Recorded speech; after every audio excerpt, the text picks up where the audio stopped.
আজকের video totally আলাদা। রাজা স্টোর্সের পক্ষ থেকে আমি অমিত কুমার মন্ডল ফিরে এলাম তোমাদের ভালোবাসার দুনিয়ায়। কিন্তু রিকোয়েস্ট রইলো এই ভিডিওটা শেয়ার করে দিও অবশ্যই অনেককে, কারণ আমরা ক্যান্ডেলটা বানিয়ে ফেলি, মোল্ড থেকে বেরিয়ে যায়, ঠিক সুন্দর বেরোয়, এরকমই বেরোয়, অসাধারণ সুন্দর ক্যান্ডেল। কিন্তু এই ক্যান্ডেলটাকে আমরা যখন শাইনার কালার একটা পাউডারকে দিয়ে একে একটুখানি এর গায়ে লাগাই বা কিছু, কিরকম দেখতে হয় সেটাই আজকে আমরা দেখবো। প্রোডাক্টটা কমপ্লিট করেই দেখাচ্ছি।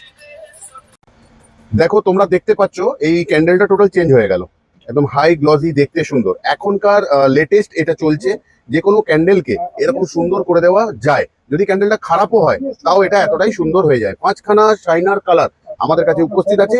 আচ্ছা, তোমরা ভালোভাবে দেখো তো, বুঝতে পারছো তো? যদি বুঝতে না পারো প্রোডাক্টটা সম্পর্কে এখন, তাহলে কি করবে, ভিডিওটা একদম প্রথমটা দেখো। এই ক্যান্ডেলটাকে যখন হাতে ধরেছিলাম আর এখন কোনো পার্থক্য আছে কিনা। অবশ্যই আছে পার্থক্য। নতুনত্ব সর্বদা নিয়ে এসেছি, তোমাদের শেখাবার চেষ্টা করেছি যে তোমরা তোমাদের প্রোডাক্টকে তৈরি করতে পারো এরকমই। দেখো, 2খানা বেবিকে আমি তৈরি করলাম এরকম। কিরকম লাগছে বলবে? বাচ্চা কার না ভালো লাগে, তাই না? আরো জুম করে দেখে নি। তাহলে আজকের মতন আবার বিদায় নেব, কিন্তু কোনো না কোনো একদিন আবার চলে আসবো তোমাদেরকে কিছু না কিছু নিত্য নতুন শেখাতে। ভালো থেকো, সুস্থ থেকো সবাই।